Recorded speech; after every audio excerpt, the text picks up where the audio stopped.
هەر لە یارەکانی هەفتەی سێمی خولی نایبی کوردستان و لا دەربی گەرمیاندا دەربەندی خان و شێروانە بێگەشتن و یارەکەش لە سوودیانی خاوەن یاریگا کۆتاییات. دێربی گەرمیان لە نێوان دەربەندیخانی سپیپۆش و شێروانی سوورپۆش لە یاریگای دەربەندیخان بەڕێوە چوو. هەردوویانە لە خولەکەدا یەک خاڵیان کۆکردبوو و بە ئامانجی یەکەم سەرکەوتنیان ڕوبەڕووی یەکتر بوونەوە. سەرەتا بە بیانی و نایاسایی بوونی کەناڵەکانی ڕاگەیاندن لە یاریگادا دەخولەک یاریەکە لە کاتی دیاریکراوی خۆی لایدا و دوای چارەسەرکردنی کێشەکە بە فیکەی ناوبژیوان هێمن مەحموود یاریەکە دەستی پێکرد. گێمی یەکەم دەربەندیخان باشتر دەبینرا و هەوڵی تۆمارکردنی گۆڵی دەدا و شێروانش پشتی بە هێرش هێڵگەڕاوە دەبەست تا دەربەندیخان توانی لە خولەکی 35 لە ڕێگەی کۆڕەک محەممەدی درێسی ژمارە 20ەوە گۆڵی پێشکەوتنیان بە لێدانی سوور تۆمار کرد.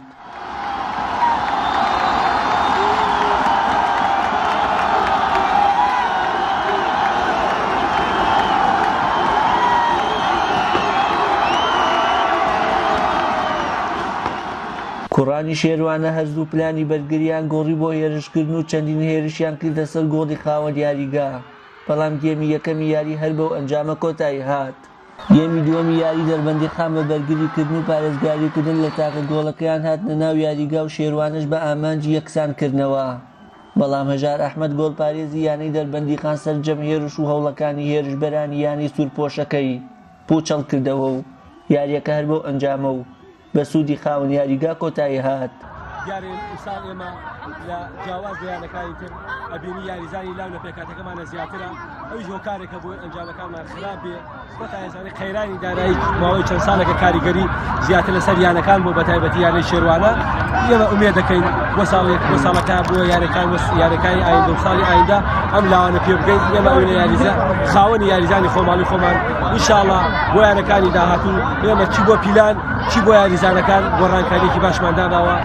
من سەرەتا سواز بۆ خی گەورەکەم سواز بۆ هەندێک خۆشەویستەکانمان یاریمانە بۆ بەڕاستی لەناو یاریگای خۆمانە بۆ تومەحەش هاتین ناو یاریگا بەڕاستی بۆ سێ خاڵ یاریگا هاتین. سواز بۆ خی گەورە توانیمان ئەنجامی خۆمان ببێچین و ئینشاڵڵا بۆ ڕیتمە بڕۆین بۆ حەماس یاریزانان و پاڵپشتی جمهورە خۆشەویستەکانمان ئینشاڵڵا ئەمەلمە بۆ یاریەکانی داهاتووش ئەنجام بەدەست بێنین و مانەوەی خۆمان هیچ دەبێت بەم داراییەکەمی خۆمانەوە بەم وەزعی دارایی خراپی نادی و بتوانین لە خولەکە بەردەوام بشین.